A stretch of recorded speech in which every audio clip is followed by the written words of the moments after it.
আলোচিত সাবেক বিচারপতি শামসুদ্দিন চৌধুরী মানিককে কারাগারে পাঠালেন সিলেটের আদালত। ৫৪ ধারায় গ্রেপ্তার দেখানো হয় তাকে। এর আগে শুক্রবার রাতে কানাইঘাট সীমান্ত থেকে মানিককে গ্রেপ্তার করে বিজিবি।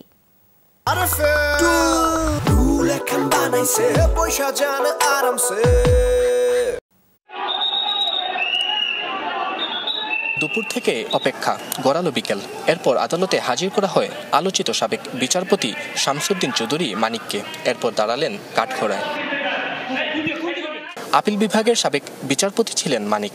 আওয়ামী লীগ সরকারের সময় দেখিয়েছেন দাম্ভিকতা, বিভিন্ন সময় আপত্তিকর মন্তব্য করেও জন্ম দিয়েছেন আলোচনার। তার বিরুদ্ধে ঢাকা ও নোয়াখালীতে দুটি মামলা রয়েছে।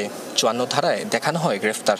বিজ্ঞ আদালত তার সাবেক বিচারপতি হিসাবে যেটুকু আইনানুগভাবে প্রাপ্য সেই সব সুযোগ সুবিধা প্রদানের জন্য, জেল কোর্টের বিধান অনুযায়ী সেই সব সুযোগ সুবিধা দেওয়ার জন্য বিজ্ঞ আদালত আদেশ দিয়েছেন। হ্যাঁ, তিনি বিজ্ঞ আদালতে বলেছেন তিনি শারীরিকভাবে অসুস্থ।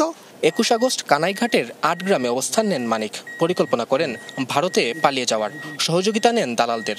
গেল বৃহস্পতিবার সীমান্তের একটি জঙ্গলে আশ্রয় নেন তিনি। পরদিন ভারতে পাঠানোর কথা ছিল মানিককে। স্থানীয়রা কলাপাতায় একজনকে শুয়ে থাকতে দেখেন। জিজ্ঞাসাবাদে তারা জানতে পারেন পরিচয়।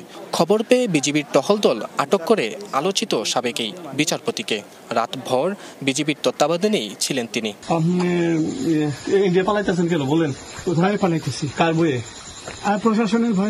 সম্প্রতি একটি টকশোতে নারী উপস্থাপকের সঙ্গে আক্রমণাত্মক আচরণ করে সমালোচনার মুখে পড়েন শামসুদ্দিন চৌধুরী মানিক। নাবিল হোসেন, যমুনা নিউজ, সিলেট।